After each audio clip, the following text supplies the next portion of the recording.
Titin, kayo na pong bahala sa perang na ipadala ko. Sa susunod na buwan ay magpapadala ulit ako kay Rolin. Huwag niyo na lang sanang bangitin sa kanya. Dahil sigurado akong hindi niya tatanggapin yan.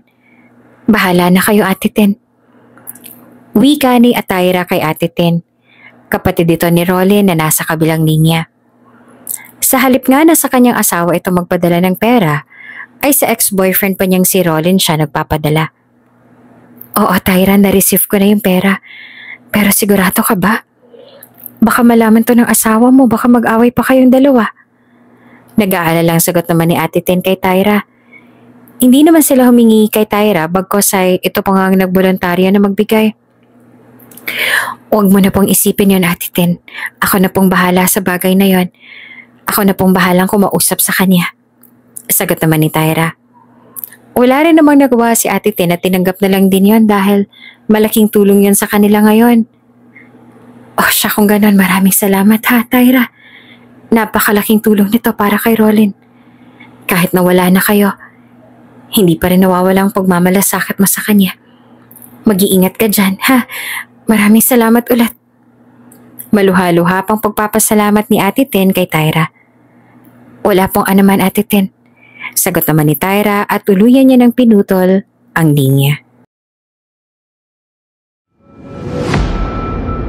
Kung bago ka pa lang sa channel na ito, Ate Jane TV, huwag kalimutang pindutin ang notification bell and subscribe button. Sana po hindi naman malaking abala sa inyo ang pagpindot ng subscribe button dahil ang kapalit po nito ay ang pagsuporta para makapag-produce ng mga libreng stories sa mga channels ni Ate Jane. Maraming salamat! Rolin, kita mo naman ang sitwasyon namin dito ng pamilya ko, di ba? Lalo pa nang magkabaon-baon kami sa utang nang mamatay si Papa. Ni hindi pa nga kami nakakabayad sa ospital tapos magka-college na rin si Kay. Si nanay naman ay sakitin na rin. Kaya sino pa bang aasahan nila? Di ba ako lang? Napakababa naman ang sweldo sa munisipyo at kulang pa nga sa pagkain namin araw-araw. Kaya Rolin, minsan lang dumating sa akin ang ganitong pagkakataon. Ang ganitong oportunidad. At saka, 3 taon lang naman daw ang kontrata ko sa Dubai tapos pwede na akong umuwi. May bakasyon din naman yon. Please naman, mahal, Rolling, intindihin mo rin naman ako. Para din naman to sa kinabukasan natin. Kung aasahan ko lang ay ang kakarampot kong sahod dito sa Pilipinas, walang mangyayari sa amin. Sawang-sawa na ako maging mahirap, Rolin. Gusto ko na kumawala sa kahirapang ito. Ilang beses nang pinag-usapan ng magkasintahang Rolin at Tyra ang binabalak ni Tyra na pangingibang bansa. Tunay naman talaga na napakahirap ng buhay dito sa Pilipinas, lalo pa kung isa kang breadwinner sa inyong pamilya. Kaya ngang iba ay nauuwi sa desisyong pangingibang bansa para magbakasakaling magbago pa ang estado ng buhay nila at kabilang na doon si Tyra. Breadwinner si Tyra sa kanilang pamilya. Wala na siyang ama at ang nanay naman nila ay sakitin na rin kaya hindi na rin nakakapagtrabaho. 2 lang silang magkapatid at ang bunso ay si Kay na ngayon ay tungtong na rin ng kolehiyo. Kahit ano pang ang gawing kayod ni Tyra sa kanyang trabaho bilang admin clerk sa kanilang munisipyo ay wala pa rin talagang nangyayari dahil sa bukod na napakamahal ng bilihin sa Pilipinas ay nagbabayad pa rin sila ng utang sa ospital mula nang mamatay ang kanilang ama. Hindi rin naman maaasahan si Kay na magtrabaho dahil may pagkabatugan din ito. Kaya naman ang tanging hiling na lang sa kanya ng kanyang ate na si Tyra ay mag-aral na lang na mabuti at magtapos ng pag-aaral at hanggat maaari ay wag na munang mag-boyfriend para kapag nakapagtapos na si Kay ay 2 na silang kakayod para sa pamilya. Ngunit tila nga hadlang si Rolin sa desisyon na ito ng kanyang long-time girlfriend na si Tyra. Naiintindihan kita. Naiintindihan ko ang sitwasyon mo. Pero Tyra, mas lamang talaga sa akin na ayokong umalis ka. Gusto ko dito ka lang. Pagsusumamo pa ni Rolin kay Tyra. Nagtaka pa nga si Tyra dahil hindi naman ganito si Rolin. Dahil ang kilala niyang Rolin ay laging naka-full support sa kanya at nakaalalay anuman ang gawin niyang desisyon sa buhay. Ngunit ngayon, tila biglang nagbago si Rolin. Kaya naman ay nahihirapan ngayon si Tyra na gumawa ng desisyon. Rolin, sabi ni Tyra. Pero kung hindi na talaga kita mapipigilan, Wala na ako magagawa pa. Sino ba naman ako, diba? Hayaan mo, makaka-adjust din naman ako. Gawin mo na lang ang gusto mo. Kung sa tingin mo yan ang makakapagpagaan ng loob mo, sundin mo na lang. Wala na rin naman ako magagawa pa. Sabi pa ni Rolin na para bang nangongonsensya pa. Simula ng pag-uusap nilang yun ni Rolin ay hindi na mawala pang pagkabahala sa itsura ni Tyra. Ngunit hindi ibig sabihin na uurong na siya. Itutuloy pa rin niya ang kanyang desisyon at wala nang makakapigil pa sa kanya. Ate, kailan alis mo? Pinayagan ka na ni Kuya Rolin? Bungad na tanong ni Kay sa kanyang ate Tyra. Sa 1 linggo na. Hindi nga Parang ayaw niya akong paalisin. Pero wala naman ako magagawa. Kailangan ko ng mas malaking kita para may pantustos tayo. Problema ko pa nga yung placement fee ko Pero mabilis na lang yun. Maghahanap na lang ako ng pwedeng mautangan. Kahit na porsyentohan na lang. Kay, ito laging tatandaan mo ha. Kaya ako to ginagawa ay para sa inyo ni nanay. Matanda na si nanay. Alagaan mo siya at ingatan. Huwag ka nang uuwi ng gabi ha. Alam mo naman kung paano yun mag-alala. Ni hindi nga makatayo ng maayos dahil sa sakit niya. Basta, kapag unang sahod ko, ipapadala ko kaagad para maipa-hospital mo si nanay, Kay. Ikaw na lang inaasahan ko dito, naunawaan mo ba? Bawasan mo na munang barkada mo at hanggang maaari. College ka na, kaya dapat seryoso na sa pag-aaral. Huwag mo nang magbo-boyfriend-boyfriend kung pwede, ha? Pagpapabuti mo na sa pamilya natin ang priority natin ngayon, bagong ibang bagay. Maaasahan ba kita, Kay? Bili naman ni Tyra kay Kay. Masinsinan niya niyang kinausap si Kay dahil nga kilala niya ang kapatid na palabarkada at laging nasa galaan, kaya naman ngayon pa lang ay pinapaalalahanan niya na ito dahil tunay naman na wala siyang ibang maaasahan sa kanila sa pag-aalaga sa kanilang ina kundi si Kay. Kaya nararapat lang talaga na sundin niya ang kanyang ate. Oo naman ate, yun lang pala Huwag ka na mag-isip at mag-alala dahil ako nang bahala kay nanay. Alangan namang pabayaan ko siya, diba? Siya na nga lang natitira nating magulang, tapos pababayaan pa natin. Umasa ka ate, ako nang bahala dito. Huwag ka nang mag-isip doon na mag-iisip para malabanan mo ang homesick. At saka, pinapangako ko na mag-aaral ako ng mabuti para naman ay masabi mo pinaghirapan mo doon ate. At ngayon pa lang, papasalamat na ako. Kami ni nanay sa sakripisyo at pagmamahal mo. Sagot naman ni Kay sa kanya, kaya naman lalong naluha-luha ang mga mata ni Tyra. Mababaw ang mga luha niya pero kailangan niyang labanan. Kailangan niyang tapangan at tatagan ang kanyang loob. Dahil kung gusto niyang guminhawa ang buhay nila, kailangan na nila ng pagbabago. At ang pagbabagong yon ang alam niyang magdadala sa kanila sa tagumpay. Natutuwa naman ako marinig yan, Kay. Basta, malaman ko lang na magiging okay kayo dito ni nanay, ayos na rin ako. Sabi ni Tyra. May sakit sa baga ang nanay nila kaya naman kailangan talaga nito ng pangmatagalang gamutan. Hindi rin makakilos pa ng maayos dahil sa mabilis siyang hingalin at konting kibot lang niya kaya naman para kay Tyra ay tama lang itong naging desisyon niya. Isang araw bago pang pag-alis ni Tyra ay nakipagkita muna siya kay Rolin. Alam niyang may tampo ito sa kanya kaya kailangan niya itong suyuin para na rin mas magkaroon ng peace of mind ang kanyang pag-alis. Hindi rin naman kasi siya mapapanatag na aalis siya habang may tampuhan silang magnobyo. Kaya naman kung kinakailangan niyang magpakumbaba para magkaayos na sila ni Rolin ay gagawin niya. Siya nga pala mahal, napadali ng pag-alis ko bukas dahil biglang nagbagong policy ng agency namin. Ikakaltas na lang daw sa magiging sahod ko yung placement fee ko, kaya wala na akong problema sa babayaran. Mahal, wala ka ba talagang balak na kausapin ako? Mahal naman, aalis na ako bukas, tapos ganyan ka pa. Wika ni Tyra kay Rolin nang may paglalambing habang nakahawak siya sa braso ng kanyang nobyo.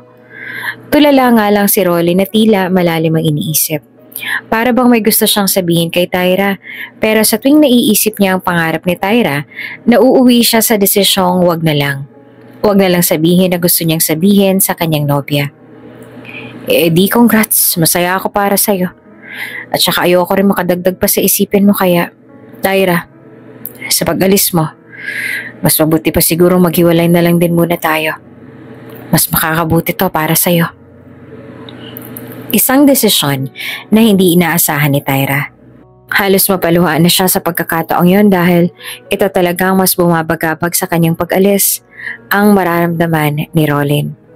Napatitig ito sa kanyang nobyo dahil hindi talaga siya makapaniwala sa sinabing ito ni Rolin sa kanya. Mahal, ito ba talagang gusto mo mangyari? Ito ba talaga? Mahal, marami naman akong kakilala na nag-workout pa rin yung relasyon nila kahit LDR lang. At sigurado akong ganun din tayo kasi mahal naman natin ang isa't isa, diba? Hindi mo ba kaya magtiwala sa akin? Ha, Rolin? Patuloy pa rin ang pagpapalubag loob ni Tyra kay Rolin. Ngunit tanging blankong reaksyon lamang ang ibinigay nito sa kanya. Pagmamatigas at pagkadesidido lamang ang isinukli nito sa kanya. Sa kabilang banda, tila nga hindi na nag-iisip pa si Rolin kaya diretsahan na itong sumagot. Hindi. Sabi niya na labis namang ikinagulat ni Tyra. Halos mapalunok naman ng laway si Tyra kasabay no ng pagtulo ng kanyang mga luha. Okay, hindi. So wala ka palang tiwala sa akin? Okay. Break? Di break. Sana maging masaya ka. Anas ni Tyra at tuluyan na ring umalis, dala-dala ang labis sa sakit at pagkadismaya sa kanyang nobyo na ex niya na ngayong si Rolin. Nang dahil sa kanyang pangingibang bansa ay tila ba nawasak at naitapon na lamang ng basta-basta ang halos 7 taon nilang relasyon ni Rolin. Si Rolin ang kauna-unahang lalaki na minahal ni Tyra at ganoon din naman si Rolin kaya naman napakasakit para sa kanilang dalawa ang paghihiwalay na ito. Kinabukasan nakatakda na ngang umalis si Tyra. Handa na ang kanyang mga gamit at iba pang mga dadalhin at wala nang dahilan para umurong pa. Buo na ang kanyang loob at kahit na masakit pa rin ang naging hiwalayan nila ni Rolin ay handa na siyang tiisin alang-alang sa kanyang mga pangarap para sa kanyang pamilya. Ate, mag-iingat ka doon ha. Lakasan mo ang loob mo. Tawag ka lang kapag may kailangan ka. Kakain ka sa oras at magpapahinga din. Huwag kang magpapaka-stress kasi okay lang naman kami dito. Enjoyin mo lang ang Dubai. Lagi ka naming ipagdadasal, mag-iingat ka doon. Maluha-luhang sabi ni Kay sa kanyang ate Tyra. Naroon din ang kanyang ina na kasalukuyang nakaupo sa wheelchair. Hihirapan pa rin magsalita dahil sa kanyang hika. Salamat Kay. Nay, aalis na po ako ha. Makikinig kayo lagi kay Kay. Huwag pong matigas ang ulo. Kapag sinabi ni Kay na uminom na ng gamot, iinom kayo. Huwag niyo po siyang pahihirapan ha. Hindi niyo na kailangang mag-alala na mauubusan ka ng gamot dahil lagi-lagi na tayong makakabili niyan. Huwag na rin pipiliting magtrabaho. Ako nang bahala sa inyo. Mahal na mahal ko kayo. Kay, ikaw nang bahala kay nanay ha. Aalis na ako. Pigil-pigil naman ang mga luhang sabi ni Tyra tsaka niyakap niya na ng mahigpit ang dalawa. Hindi na rin siya nagpahatid sa mga ito dahil bawal ma-expose ang nanay niya sa polusyon at isa pa, ayaw niya nang makita pang mga ito ang kanyang pag-alis para hindi na rin sila magkaiyakan pa. Oo ate, hindi ka na namin maihahatid ha. Mag-iingat ka. Nasagot naman ni Kay at tuluyan na rin umalis si Tyra. Sa pag-alis ni Tyra, may kakarampot na rin na pag-asa para rin sa kanyang puso na magpapakita pa sa kanya si Rolin kahit nasa huling pagkakataon. Habang naghihintay siya niyang kanyang flight sa airport, ay pilit pa rin niyang iginagala ang kanyang mga mata at umaasang dadating pa rin si Rolin doon upang magpaalam sa kanya at bawiin ang kanyang mga nasabi sa kanya. Ngunit ilang oras nang lumipas ay wala pa ring Rolin na nagpapakita sa kanya kaya naman palagay na ang loob ni Tyra na buo na talaga ang naging desisyon ni Rolin at hindi niya na mababago pa. Doon ay napaluha na siya at muli nang pinunasan nang marinig na oras na para siya'y umalis. Kaya naman ay tumayo na si Tyra, huminga muna ng malalim at nagdasal sa isip at saka tuluyan ng inihakbang ang kanyang mga paa patungo sa loob ng boarding area. Nang makaalis na siya at ilang segundo na lang ay lilipad na ang eroplano, ay saka naman dumating si Rolin, ngunit hindi niya na naabutan si Tyra. Tyra! Pipigilan pa sana niya muli si Tyra sa pag-alis at aaminin na ang totoo kung bakit ayaw niya itong paalisin, pero huli na ang lahat. Hindi niya na naabutan ng babae kaya naman napaupo na lang siya sa may bench doon ng may pagsisisi. Ilang oras ang nakalipas, sa wakas, ligtas na rin nakarating si Tyra sa Dubai. Nang maisaayos na ni Tyra ang kanyang mga gamit sa kanyang tinutuluyang bahay, kinaumagahan ay nag-report na rin ito sa kanilang opisina na pinagtatrabahuhan. Kabado pa nga ito ngunit nabunutan din siya ng tinik sa dibdib nang malamang may kasama rin pala siyang Pinoy doon. "Welcome Tyra! Kamusta ang Pilipinas?" Bungad sa kanya ng isang lalaki na nakasuot ng long sleeve na polo at nakasalamin. Namilog ang kanyang mga mata nang malamang Pinoy din ito katulad niya.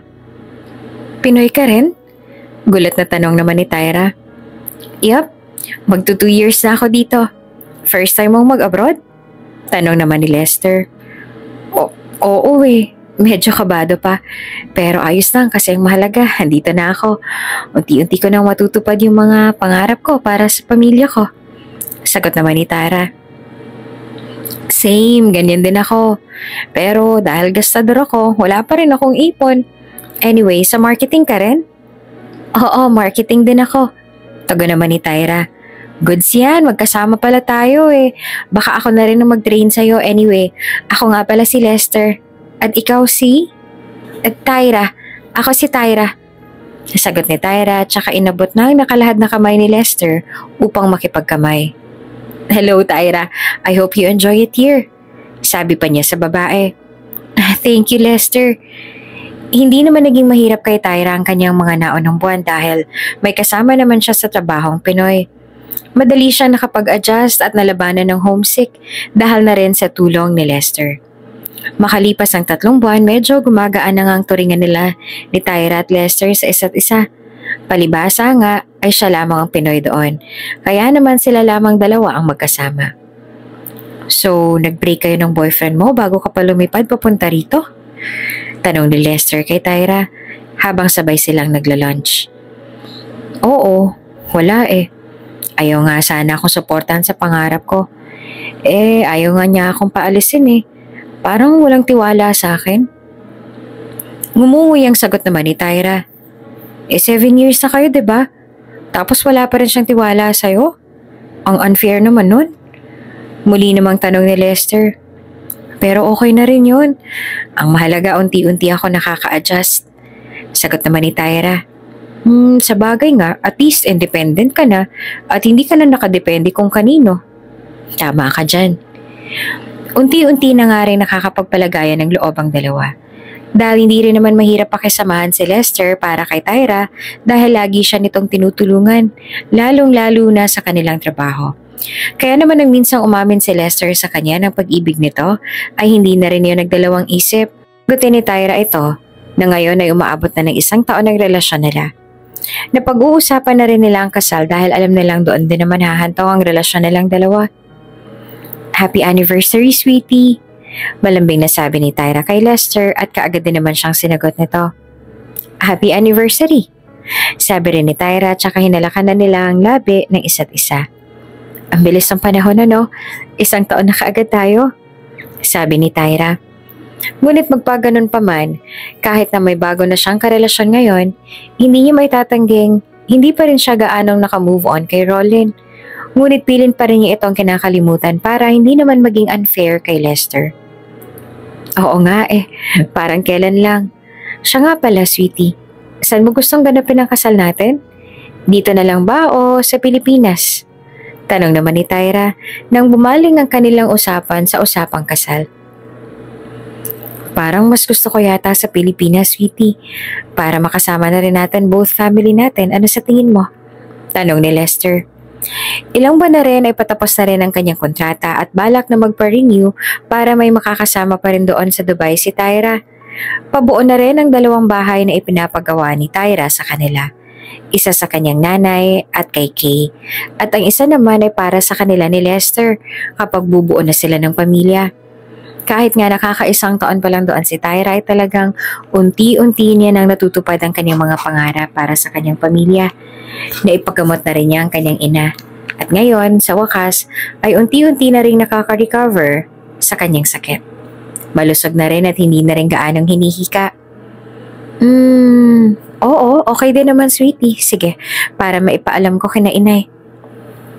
Sagot naman ni Tyra. Nang maipaalam na nga nila ang kanilang planong ito sa kanyang pamilya, ay tuluyan na rin nagkasundo ang bawat isa para doon na lang sa Pilipinas kina Tyra idaos ang kanilang kasal. Nag-file ng vacation leave ang dalawa at pinayagan naman sila ng kumpanya. Kaya naman sabay na silang lumipad ng Pilipinas para sa kanilang nakatakdang kasal. Congratulations ate at Kuya Lester!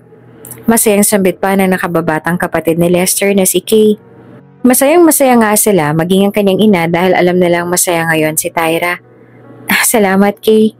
Sagot naman ni Tyra kay Kay. Hindi pa nga rin ito tumigil at sinundan pa ng pagbibiro. Baby na ba ang kasunod niyan ha ate? Pabirong tanong naman ni Kay kay Tyra. Napatawa naman sila doon lalo na ang newlyweds na sina Lester at Tyra. Nako, baka sa susunod pa diba sweetie? Baka sa Dubai na namin gawin. Hindi, biro lang. Wika naman ni Tyra. Aba, why not naman diba Kuya Lester? Bigyan niyo na ako ng pamangkin na mapapaiyak. Pagpapatuloy at pangungulit naman ni Kay sa kanila kaya lalo silang nagtawanan. Maya-maya pa nagsila-sinala ng din ng tao sa bahay nila Lester ay naging seryoso na rin ang kanilang usapan. Anyway, Kay, dahil patapos na rin naman yung pinapagawa naming bahay dito ni Lester, dito na lang muna siya pansamantalang titigil. 1 week lang naman. Hindi kasi makakapanabay ang flight namin Mauuna ako sa kanya. Kesa uuwi pa siya ng Cebu. Dito na siya maghihintay ng flight niya kaya ikaw munang bahala sa kanya ha. Kapag may kailangan siya like pagkain or what or anything, ikaw na munang bahalang tumulong at magbigay ha. Tatawag ako palagi para hindi siya malungkot dito na mag-isa. Diba sweetie? Paliwanag ni Tyra kay Kay. Kaagad namang tumango ang kanyang kapatid. Yes, don't worry Kay. Hindi naman ako madalas mag-istorbo dahil sa multo lang ako takot. And the rest, I can manage na. Pabiro namang sabi ni Lester kaya muli silang nagtawanan doon. Huwag kang mag-alala, kung yan lang ikinakatakot mo kuya, I'll assure you na walang multo dito at kung meron man yan, nandyan lang kami ni nanay sa kabilang bahay. Isang tawag mo lang, nandyan na kaagad ako. Paniniguradong sabi naman ni Kay. Sabi mo yan Sabi naman ni Lester at sumagot naman kaagad si Kay. Oo ba? Aniya. Habang humihigop naman ng soft drink si Lester ay hindi maiwasang mapatingin kay Kay at minsan ay nahuhuli din niyang nakatingin sa kanya si Kay kaya naman para bang makakaramdam sila ng hiya at iwas na lang ng tingin. Makalipas ng ilang araw na bakasyon ni Tyra ay siya na nga ang naunang umalis sa kanila ni Lester. Rest assured naman siya na susunod ang kanyang asawa na ngayon si Lester dahil kasunod na noon ang kanilang honeymoon na binabalak doon sa Dubai. Sweetie, mag-iingat ka ha. Hintayin mo ako. Mabilis lang 1 week, susunod na kaagad ako. Malambing na sabi ni Lester sa kanyang asawang si Tyra. Oo naman, sweetie. At saka parating na rin ng ibang mga materyales. Yung backdoor na lang ang aayusin nila. Tapos ikaw na ang bahalang bumili ng iba pang mga furnitures. Iiwan ko na sa'yo ang pera. Bili naman ni Tyra sa kanyang asawa. Okay, sweetie, ako nang bahala. Tugon naman ni Lester. Maya-maya ay bumaling naman ang atensyon ni Tyra sa kanyang kapatid na si Kay upang magbilin din. Oh, Kay, ikaw na ulit ang bahala dito ha. Nabigay ko na rin sa'yo yung tuition mo para sa sumunod na SEM. Magtapos ka ha, mag-aaral lang mabuti. Kayo naman, Nay. Masaya ako at unti-unti nang nanunumbalik ang lakas ninyo. Ibig sabihin lang nun, nakikinig talaga kayo sa mga bilin ko. May iniwan ulit ako kay Kay na pera pambili niyo ng gamot para may stocks na kayo. Mahal na mahal ko kayo, Nay. Maluha-luha namang sabi ni Tyra. Nalulungkot pa rin siya tuwing aalis at mapapalayo sa mga ito, ngunit hindi na katulad ng dati. Nung una pa lang siyang umalis, hindi na gaanong kabigat sa pakiramdam dahil nasasanay na rin siya. Maraming salamat anak ha, sa lahat-lahat. Mag-iingat ka doon. Magbakasyon ka ulit ha. Huwag mo kaming alalahanin dahil nakikinig din naman sa'yo itong si Kay at inaalagaan din naman niya ako ng maayos. Ikaw, iingatan mo ang sarili mo doon ha. Kami nang bahala kay Lester dito. Mahal na mahal kita anak. Sagot naman ng kanyang ina na ngayon ay nagpupunas na ng kanyang mga luha. At bago pa nga tuluyang maiyak din si Tyra ay nagpaalam na nga siya sa mga ito. Sige po, mauna na po ako. Wika ni Tyra at tuluyan na rin siyang umalis. Kinabukasan nagluto ang kanilang nanay ng masarap na tinola, kaya naman inutusan niya ang anak na si Kay na magdala kay Lester para makatikim naman ito ng luto nila na paborito rin ni Tyra. Kuya Lester, tao po! Malakas na tawag ni Kay kay Lester doon sa bahay nila habang kumakatok sa kanilang pintuan. Ilang sandali pa ay sumagot naman si Lester. Sandali lang! Sigaw niya. Malakas kasi music na to kaya naman hindi niya kaagad marinig kung may tumatawag ba sa labas. Nang buksan ni Lester ang pinto ay doon na bumungad si Kay. Oh, Kay, ikaw pala yan. Pasok ka. Wika ni Lester. Ay hindi na kuya, nagluto lang si nanay ng tinola, pinabibigyan niya sa'yo. Sabi ni Kay sabay abot ng daladala niyang mangkok ng tinola kay Lester. Namilog naman ang mga mata ni Lester dahil sakto ang paborito niya ito at sakto rin dahil medyo maulan doon sa kanila ngayon. Wow, thank you. Tamang-tama maulan, masarap ang masabaw ngayon. Gusto mo ba munang pumasok? Sabi naman ni Lester tsaka inabot na yung mangkok ng tinola. Ha? Huwag na kuya, nakakahiya. Baka kung ano pang isipin ng mga kapitbahay. Sagot naman ni Kay habang umiiling. Ganun ba? Malisyoso palang mga tao dito? Tanong naman ni Lester. Ay, hindi naman sa ganon. Alam mo na. Mahinang sabi pa ni Kay. Yeah, I get it. Sige. Ibabalik ko na lang tumamayang gabi. O bukas, pakisabi kay nanay. Salamat ulit, ha? O sige kuya, mauna na ako. Bago tuluyang tumalikod nun si Kay, ay muli pa silang nagkatitigan ni Lester. Ilang segundo rin yun na para bang may kahulugan. Hanggang sa pagka-uwi ni Kay ay si Lester pa rin ang nasa kanyang isip. At ngayon nga ay hindi niya alam kung tama ba itong nararamdaman niya. Na para bang nagkakagusto na siya sa kanyang kuya Lester na asawa ng ate niya. Alam niyang mali. Kaya naman pilit niyang iniiwasan. Pilit niyang pinipigilan, ngunit paano kung dumating ang araw na hindi na nila ito mapaglabanan pa? Kaistong, magmerienda na muna kayo rito. Nagluto si nanay ng pansit na may dinuguan pa. Jerry, lapit na kayo dito at kumain na rin kayo. Tawag-tawag ni Kay ng kanilang mga panday na gumagawa ngayon ng backdoor ng bahay ni Tyra. Ito nga nag-aasikaso pagdating sa pagpapakain ng mga panday, katulong ni Lester. Ito rin kasi ang utos ng kanyang ate dahil alam niyang baka mahiya si Lester sa mga ito.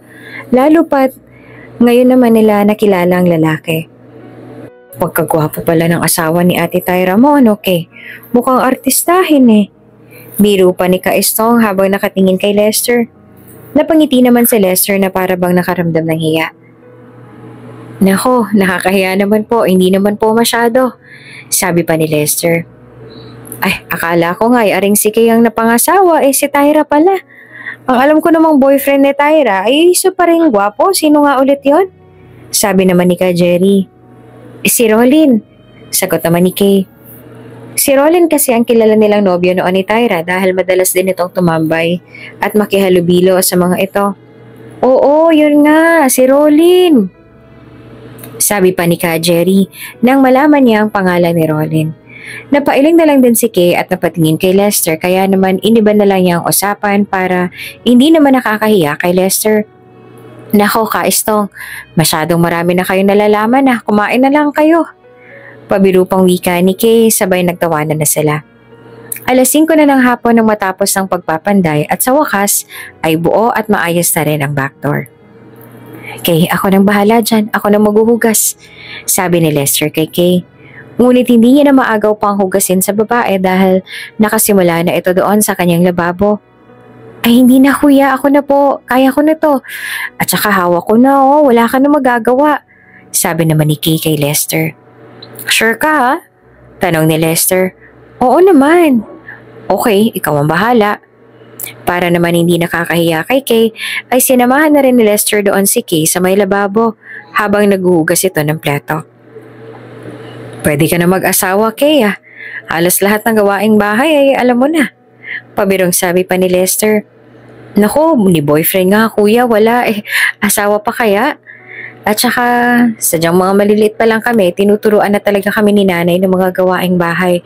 Para raw kapag nagkaasawa na kami ni Ate Tyra, ay marunod daw kaming mamahay at walang masabi yung magiging biyanan namin. Kwento ni Kay. Pero ang totoo ay batugan talaga ito. Nagpapalakas lang kay Lester para mapuri siya nito, katulad ng pagpuri ng lahat sa kanyang Ate Tyra. Wow, nakakabilib ka naman. Pero ang totoo, hindi ako naniniwalang wala ka pang boyfriend, sabi ni Lester. Napangisi naman si Kay sabay tingin kay Lester. Wala pa nga kuya, totoo. Bakit, hindi ba ka panipaniwala? Tanong naman ni Kay. Hindi, sa ganda mong yan, wala kang boyfriend. Huwag nga ako, sabi pa ni Lester kaya lalong napatawa si Kay sa kanya. Ikaw ang bahala, o hindi ka naniniwala, wala akong magagawa. Sabi pa ni Kay tsaka muling nag-focus sa kanyang mga platong hinuhugasan. Maya-maya pa ay lakas loob na ring niyaya ni Lester si Kay para mag-bonding. Anyway, after mo dyan, bonding muna tayo. Wait, nainom ka ba ng alak? Yaya ni Lester. Oo naman, sagot naman ni Kay. Okay lang ba sa'yo? Muling tanong ni Lester. Sandaling nag-isip si Kay bago sumagot. Kung hindi malalaman ni ate, okay lang. Sabi niya. Of course, hindi niya to malalaman. Sa ating dalawa lang to. Paniniguradong sagot naman ni Lester kay Kay. Noong una ay aayaw pa sana si Kay. Pero bandang huli ay pumayag na din siya. Dahil ang totoo ay gusto naman niya talaga ito. Kaya naman pagkatapos ni Kay na maghugas ng plato ay nagtungo na sila sa may sala at doon ay nakahanda na ang iinumin nila.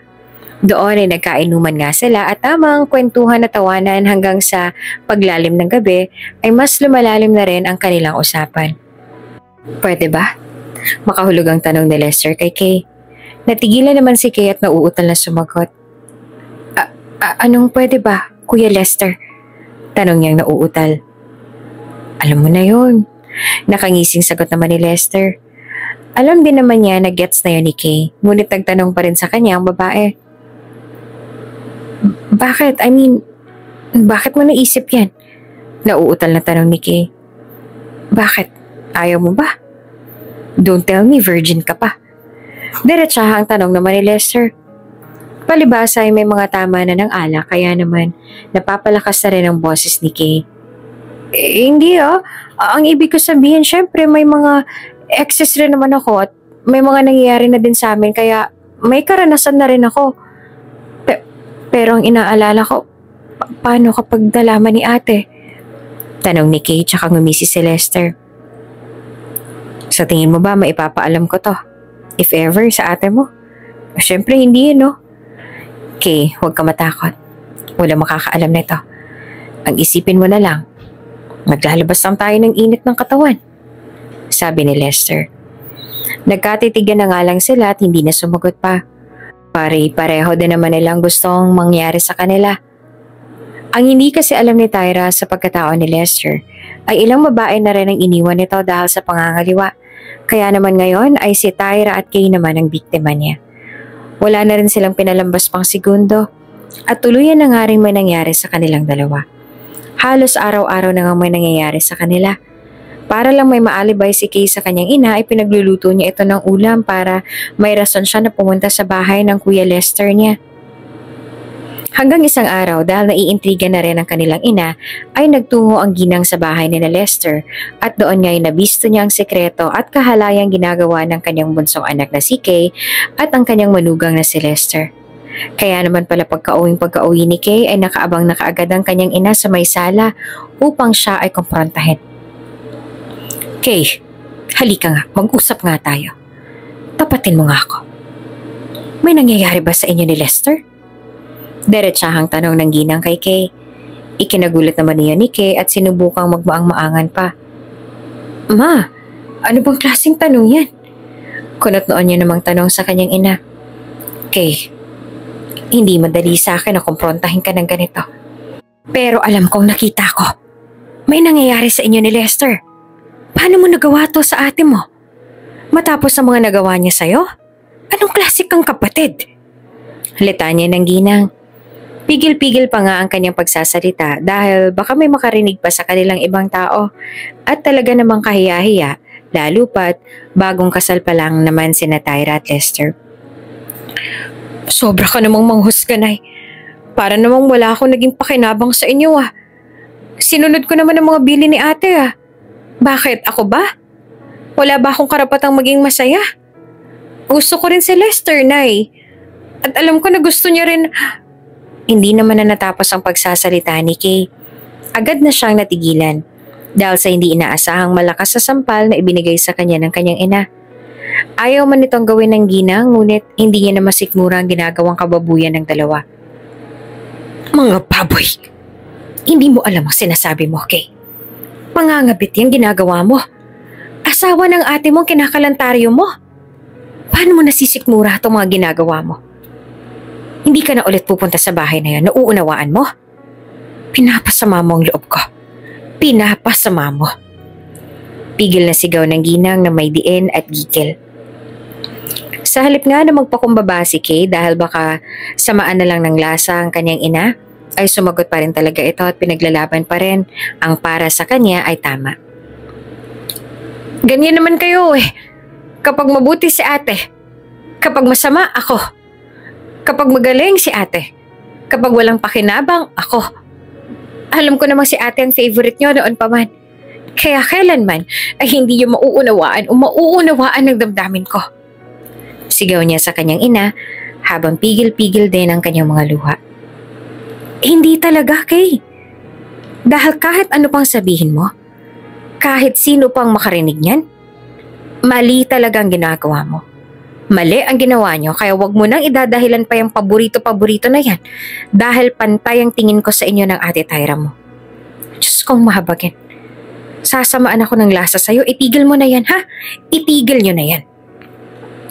May diing sabi ng ginang at nagtungo na lang sa kanyang silid upang uminom ng gamot na pampakalma at iniwan na sa sala ang kanyang anak na si Kay. Ngunit sa kasamaang palad ay tila nagtanim pa ng sama ng loob si Kay sa kanyang ina at minasama pa nito ang pag-aalala lang naman sana ng kanyang ina at baka ikasira ito ng buhay ng kanyang ate at baka ikasira din ito ng relasyon nila bilang magkapatid. Kaya naman kesa manatili pa doon si Kay ay minabuti na lang niya na kina Lester na tumigil at pinanindigan na ang kung ano man ang meron sa kanila ngayong dalawa. Isang araw na nga lang ay susunod na ulit si Lester sa Dubai kay Tyra. Ngunit tila nga nakapagdesisyon na si Lester na hindi na ito susunod at ang dahilan, ilang buwan na lang naman daw siya ay endo na siya sa kanyang kontrata at pwedeng hindi na bumalik pa doon at sasabihin niya ay gusto na lang niya na magtayo na lang ng negosyo doon sa kanilang lugar. Sweetie, ayos na bang mga gamit mo? Flight mo na bukas Ayusin mo na para hindi ka na magpandalas bukas. Wika naman ni Tyra sa kabilang linya. Sweetie, actually may naisip lang ako Kasi nakakalungkot naman kung iiwanan naman natin ang bahay dito nang walang nakatira. At saka nakikita ko rin na malaking potensyal ng naiisip kong negosyo dito sa atin. Para na rin makauwi ka na rin dito for good. Para kapag napalago ko yung negosyo. Sabi naman ni Lester. Tila nagbago naman ang mood ni Tyra. Excited pa naman siya at babalik na doon si Lester ngunit bigla namang nagbago ang isip nito. Sweetie, wait. Hindi ko maintindihan ang pinupunto mo. You mean hindi ka na babalik dito? Ganun ba yun? Nagugulahang tanong ni Tyra kay Lester. Oo sana, sweetie. Sagot naman ni Lester na kunwari ay nalulungkot pang mukha ngunit ang totoo kaya ayaw niya nang bumalik doon ay dahil kay Faye. Paano ang kontrata mo? Hindi pa tapos ang kontrata mo, diba, sweetie? Baka naman nabibigla ka lang sa desisyon mo. Pangungumbinsi pa ni Tyra. Hindi, sweetie, sigurado na ako. At saka, magpapaalam na lang ako sa agency. Total, 2 months na lang din naman ay tapos na ako kaya magagawan ko na yun ng paraan. Para ang isa sa atin ay nagtatrabaho tapos ang isa naman ay nagnenegosyo. Paliwanag pa ni Lester. Sandali namang natahimik si Tyra. Ang totoo, kung siya lang naman ang masusunod, ay ayaw niya talaga. Ayaw niya na hindi bumalik doon si Lester. Ngunit mukhang noon pa man ay napag-isipan na ito ng kanyang asawa kaya ganito kaagad ang bungad niya sa kanya. Pero sweetie, hindi ba pwedeng pagplanuhan na muna natin yan? Hindi pa naman kasi natin na pag-uusapan yan Pakiusap naman ni Tyra. No need na, sweetie. Wala ka bang tiwala sa akin? Tanong naman ni Lester na parang nanggigil trip pa. Meron naman. Wala naman ako sinasabing wala eh. Ang sa akin lang baka kasi nabibigla ka lang sa desisyon mo. Sagot naman ni Tyra sa mahinahon pa ring boses. Decided na ako, sweetie. Para rin naman to sa future nating dalawa. Kaya hayaan mo na lang ako, please, sweetie. Kaya ko mapalago yung negosyo na nasa isip ko. Get naman ni Lester at pilit na kinukumbinsi ang kanyang asawang si Tyra. Ikaw ang bahala, sweetie. Kung yan ang desisyon mo, sige, susuportahan na lang kita. Ayaw man ni Tyra sa desisyon ni Lester ay wala na siyang magagawa pa. Isa pa, malapit na rin naman siyang umuwi. 5 buwan na lang kaya naman konting tiis na lang at muli na silang magkakasama ni Lester doon sa Dubai. Makalipas ang ilang araw dahil hindi na makatiis ang ginang sa ginagawa ni na Kay at Lester, natuloy pa rin. Lalo pa nang malaman niyang hindi na matutuloy umalis si Lester, ay pinuntahan niya ng mga ito at kinumpronta. I love you, love. Thank you for choosing me. Salamat at nanatili ka kaysa sumunod sa ate ko. Maarteng sabi ni Kay kay Lester. Simula na makita kita, binihag mo ng puso ko. Mas gusto kitang makasama kesa sa kanya. Sagot naman ni Lester tsaka hinalikan ng kanyang mga labi si Kay. Sakto naman ang pagdating ng kanyang nanay kaya naman muli niyang natunghayan ang kababuyan ng mga iyon. Maghayop kayo. Kay ano tong pinagagagawa mo? Lester, akala ko ba'y karapat-dapat ka sa anak kong si Tyra? Hindi pala.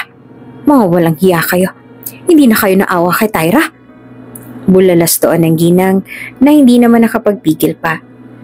Hindi na nga rin niya alintana kung may makarinig sa kanila dahil sobrang sama na ng kanyang loob na hindi niya na magawang kimkimin pa. Tumayo naman si Kay at pilit na lang na pinapaalis ang kanyang ina. Nay, umalis na nga lang kayo. Hayaan niyo na kami. Tapos kapag may nangyari sa inyo, ako ang sisisihin ninyo. Umalis na lang kayo dahil kahit ano man ang sabihin ninyo, hindi na kami maghihiwalay ni Lester. Dahil ako ang pinili niya na makasama at hindi si ate. Sigaw ni Kay sa kanyang ina. Sasagot pa sana ang ginang nang bigla itong napahawak sa kanyang dibdib dahil nahihirapan siyang huminga. Napakapit pa ito sa may upuan hanggang sa tuluyan na nga itong mapabagsak sa sahig. Sa bilis ng mga pangyayari, ilang segundo pa ang kanilang pinalipas nang saklolohan na nila ang ginang. Ngunit nang madalan na nila ito sa ospital ay dead on arrival na ang kanilang ina. Aburido naman sina Kay at Lester kung paano iyong ipapaliwanag kay Tyra. Maaaring maniwala ito na inatake sa puso ang ginang, ngunit may ilang tao rin kasing nagpapadaan-daan ng mga oras na yon at nasaksihan ng pagtatalo nilang mag-ina, kaya kapag nagtanong si Tyra kung bakit inatake, ay kailangan na nilang magsinungaling ni Kay at papaniwalaing biglaan sa loob ng bahay lang nangyari ang pagkamatay ng kanilang ina. Kay, ano nangyari? Bakit inatake si nanay? Humahagulhol na iyak na tanong ni Tyra kay Kay nang ipaalam na nito sa kanyang ate ang nangyari sa kanilang ina. Tila nga gumuho ang mundo ni Tyra dahil kaya pa naman siya nagsikap para sa kanya. Hindi pa niya totally na ipaparanas dito ang tunay na kaginhawaan ng buhay pagkatapos ay bigla naman itong mangyayari. Ang plano pa naman niya sa pag-uwi niya ay ipagpakasyon ng kanyang ine-spoiled. Ngunit paano pa mangyayari yon kung wala na kaisa-isang tao na pinaglalaanan niya ng pagod at matinding pagsisikap? Hindi ko rin alam, ate. Nanonood lang naman siya ng TV nung umalis ako. Hindi sinasadya yung nangyari, ate, kaya walang dapat ibang sisihin. Ang mahalaga ay makakapagpahinga na si nanay. Huwag ka na mag-isip ng kung ano-ano, ate. Kalma mo lang ang sarili mo. Umiiyak na sabi naman ni Kay sa kanyang ate. Wala na nga nagawa pa si Tyra kundi ang umiyak. Nangyari na ang nangyari at hindi na nila maibabalik pa ang buhay ng kanilang ina.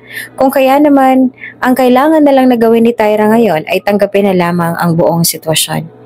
Makalipas ang ilang araw, sa kalagitnaan ng pagdadalamhati pa rin ni Tyra ay nakatanggap naman siya ng isang mensahe. Galing ito sa isa nilang concern na kabarangay na malapit din nilang kaibigan kung saan nagpadala ito ng litrato kay Tyra na sweet sina Lester at Kay at kakalibing pa lang noon ang kanilang ina. May kalakip din itong mensahe dahilan para siya mapaluha. Ayaw pa nga sana niyang maniwala kaya naman kinausap niya ang taong yon na kailangan pa niya ng mga matinding ebidensya. At ng mga sumunod na araw, hindi na lang pictures ang ipinadala sa kanya, kundi video na kung saan makikitang naghahalikan na ang dalawa.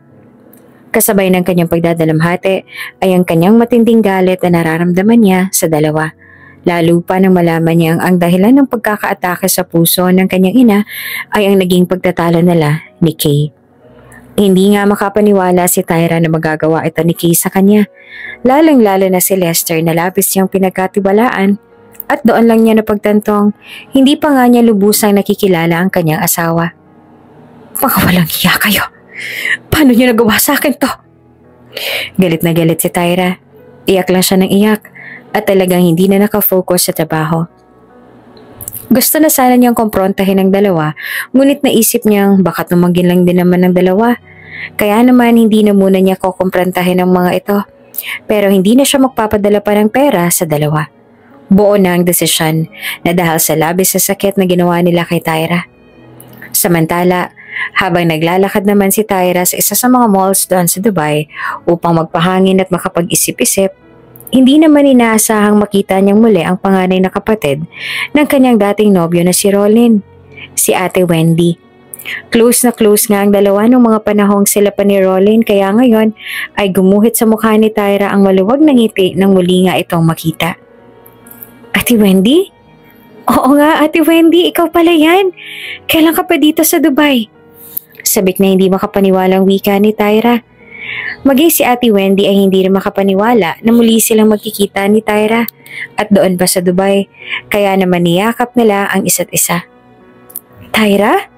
Uy, kamusta na? Mag-iisang taon na ako dito, kamusta ka na ba? May gagawin ka ba? Tara, coffee muna tayo. Yaya ni Wendy kay Tyra para naman mas mahaba-haba ang kanilang pagkukwentuhan. Total, wala rin naman silang iba pang gagawin dahil nataon na pareho silang day off sa kani-kanyang trabaho. Oh sure ate! Masayang tugon naman ni Tyra kay Ate Wendy. Halos kapatid na rin ang turing nila sa isa't isa at walang naging masamang tinapay sa kanilang dalawa. Sa kabilang banda, nang makarating na sila sa coffee shop ay doon na nila ipinagpatuloy ang usapan. Kamusta ka na, Wendy? Parang matagal ka na rin dito, diba? Sabik na panimula ni Ate Wendy. Oo ate, pasensya na kung hindi na ako nakapagpaalam sa inyo ng maayos noon. Alam niyo naman na siguro yung nangyari sa amin dalawa ni Rolin. Wika naman ni Tyra at bigla namang nalungkot ang itsura. Ilang segundo lang yon at mabilis din naman niyang nabawi ang lungkot na yon para naman hindi rin maapektuhan pa si Ate Wendy. Anyway, for sure naman na natutupad na rin ni Rolin ang mga pangarap niya, no? Baka nga manager na yan di ba ate? Nakangiting tanong ni Tyra. Ngunit sa sinabi niyang yon, tila itsura naman ni Ate Wendy ang biglang nalungkot. Mangiyak-ngiyak pa nga ang mga mata nito na para bang may nangyari at gusto niyang sabihin kay Tyra. Tyra kasi, sa totoo lang, natigilan pa si Ate Wendy dahil hindi niya talaga alam kung paano yon sisimulan. Kung paano niya yun sasabihin at kung paano niya yun aaminin. Hindi na rin naman iba si Tyra sa kanila. At isa pa may malalim na pinagsamahan din naman ang dalawa kaya naman sa palagay ni Ate Wendy ay baka nga oras na para malaman ito ni Tyra. Kaya siguro muli silang pinagtagpo ng tadhana ngayon. Ang totoo kasi niyan, hindi na nakakapagtrabaho si Rolin. Simula nung umalis ka, nag-resign na rin siya. Pagpapatuloy pa ni Ate Wendy, ngunit hindi pa rin buo ang detalye. Namilog naman ang mga mata ni Tyra, kaya muli siya nag-usisa. Po? Bakit naman? Magtatatlong taon na rin ako buhat nung umalis Hindi pa rin siya nakakapagtrabaho? Tanong niya. Maya-maya pa huminga ng malalim si Ate Wendy tsaka hinawakan ng mga kamay ni Tyra. Tinitigan niya ito sa mga mata at buong tapang na handa nang sabihin ang lahat. Tyra, tatapatin na kita. Ayaw niya tong ipaalam sa'yo pero sa tingin ko ay oras na. Tyra, huwag kang mabibigla ha. May cancer kasi si Rolin. Stage 4 na. Actually, yun talagang dahilan ni Rolin kung bakit ayaw kanyang paalisin noon. Hindi dahil sa ayaw kanyang suportahan o ano, kundi Dahil tinaningan na siya ng doktor ng 3 hanggang 4 na taon na lang daw ang itatagal niya. Natakot naman siyang aminin kaagad sa'yo kasi nga alam niya na gustong gusto mong mag-abroad. Kaya naman nung unay hinayaan na lang niya. Pero ang totoo, Tyra, siya rin ang nagbayad ng placement fee mo noon. Kinausap niya ang agency mo para wala ka ng problemahin pa. Sa isip kasi noon ni Rolin, sa dami ng responsibilidad mo, ayaw niya nang makadagdag pa sa isipin mo. Pero huli na ang lahat ng ma-realize niya na ayaw ka niya talagang umalis. Hinabol ka niya nun sa airport para sana aminin sa'yo ang kondisyon niya pero huli na rin ang lahat, kaalis ka na. At simula nun, lagi na lang matamlay si Rolin. Tyra, mahal na mahal ka ng kapatid ko na kahit nahihirapan na siya, yung kaligayahan mo pa rin ang iniisip niya. At doon ay halos sabay nang tumulo ang mga luha ni na Ate Wendy at Tyra. Hindi naman makapaniwala si Tyra sa kanyang narinig, sa kanyang nalaman. Para bang bigla siyang binuhusan ng isang baldeng malamig na tubig, dahilan para siya ay matauhan at mahimasmasan. Ilang segundong tulala si Tyra at hinimay-himay pa rin niya sa kanyang isip ang bawat salitang sinabi ni Ate Wendy dahil hindi talaga ito rumihistro sa kanyang utak at para bang hindi kayang tanggapin ng kanyang sistema. Buong buhay niya, ang alam niya lang, ay hindi lang nagiging supportive si Rolin kaya ito nakipaghiwalay sa kanya ng ganong-ganon na lang. Mahal na mahal pa naman niya si Rolin nung time na yon. Pero mas pinili pa rin ng lalaki na i-give up siya kaysa suportahan siya sa kanyang mga pangarap. Ngunit mali naman pala lahat ng kanyang akala. Kahit na nahihirapan na pala noon si Rolin, ay siya pa rin ang iniisip nito. At inaalala, tapos siya pa rin ang nagbayad pala ng placement fee. Kaya lalo siyang na-guilty. Sa sobrang daming nangyari kay Tyra, ay para bang namamanhid na ang buo niyang katawan. Wala akong alam. Wala akong alam, ate. Hindi ko alam. Hindi ko alam. Utalawi ka ni Tyra at saka doon ay tuluyan na rin siyang umiyak. Ramdam ni Ate Wendy ang sakit na nararamdaman ni Tyra dahil sa naging revelasyon niya. Ngunit kesa naman itago pa niya ang katotohanan kay Tyra, ay mas mabuti pa na masaktan ito pero dahil sa katotohanan, hindi dahil sa kasinungalingan. Alam niya kasing mahal na mahal din talaga ni Rolin si Tyra na kahit pa malaman nitong may asawa na si Tyra ay ayos lang sa kanyang kapatid. Pero batid nilang mas nalungkot ito. That's okay, Tyra. Tahan na. Huwag mo nang pakaisipin. Nangyari nang nangyari. Pero I know na kaya lumalaban pa rin ngayon ang kapatid ko dahil alam kong hinihintay ka pa niya. Actually, lagi yung updated sa'yo eh. Alam nga niyang may asawa ka na, tama? Pero wala yung problema sa kanya. Ang gusto niya nga ay muli pa kayong magkita. Ayun ay kung okay lang sa'yo at sa asawa mo. Mahinahong sabi naman ni Ate Wendy kay Tyra. Tumango naman si Tyra at ngumiti. Kung hanggang ngayon ay lumalaban pa siya. Ang tunay na napakalakas at napakatatag ni Rolin. Hindi ako makapaniwala, ate. Nalulungkot ako para kay Rolin. Patuloy na sabi ni Tyra na talagang nalulungkot pa rin sa kanyang nalaman. Pero wala na tayong magagawa. Ganun talaga ang kapalaran, masyadong mapaglaro. Sabi naman ni Ate Wendy, para mapagaan niya ang kalooban ni Tyra at mabawasan ang kalungkutan na kanyang nararamdaman ngayon. Sandali namang napaisip si Tyra. Alam niyang hindi rin namang ganong kaalwa ng buhay ni Rolin at wala na rin mga magulang na maaasahan. Tapos ay may kanya-kanya na rin namang mga pamilya ang mga kapatid. Kaya naman biglang naglaro sa kanyang isipan kung saan na kumukuha ito ng panggastos sa mga medical expenses ni Rolin, lalo pa kung cancer iyon na talagang mamahalin ng mga gamot na kailangan. Pero kung hindi siya nakakapagtrabaho ngayon, saan siya kumukuha ng pambili ng mga gamot niya? Tanong ni Tyra kay Ate Wendy. Tulong-tulong kami ni na Melvin at Ten para sa gamutan ni Rolin. Wala na rin naman ibang tutulong sa amin eh. Medyo mabigat sa bulsa pero hindi na namin iniisip yon. Dahil ang malaga sa ngayon ay matulungan ang kapatid namin at maisalba ang buhay niya. Sabi naman ni Ate Wendy. Kahit na alam nila na napaka-imposible ng matakasan at malampasan pa ang cancer, Kahit na lalo pa't may taning na si Rolin, ay tuloy-tuloy pa rin ang pagpapalakas nila ng loob sa lalaki. Hindi man na siya kayang isalba pa ng gamot, naniniwala naman silang may Diyos na hindi sila pababayaan at kayang gumawa ng mga himala. At iyon na lang ang pinanghahawakan nila ngayon. Samantala, hindi na nga pinag-isipan pa ni Tyra na tulungan si Rolin. Lalo pa ngayon na wala naman siyang paglalaanan ng kanyang mga pinagpaguran na nakalaan sana sa kanyang ina, na hindi na rin naman niya maibibigay sa kanyang kapatid na si Kay dahil sa pang-aahas nito sa kanyang asawa. Naisip na lamang ni Tyra na itulong na lamang ito kay Rolin. Gusto niya makabawi sa dating nobyo at makabayad man lamang sa naging tulong nito sa kanya ng palihim. Tutulong ako, ate. Sa isang araw, magkita ulit tayo. Dito. Tutulong ako sa panggastos. Kailangan to ni Rolin, ate. Kaya huwag niya nang tanggihan. At sigurado akong hindi siya papayag kapag nalaman niyang tumutulong ako sa panggastos, kaya huwag niyo lang pong ipaalam sa kanya. Hayaan niyo po ako makatulong para kay Rolin. Deserve niya to. Deserve niya to, ate. Wika ni Tyra na buo na ang loob. Alam ni Ate Wendy at inaasahan niya na nagagawin nito ni Tyra dahil kilala niya itong mabait at matulungin.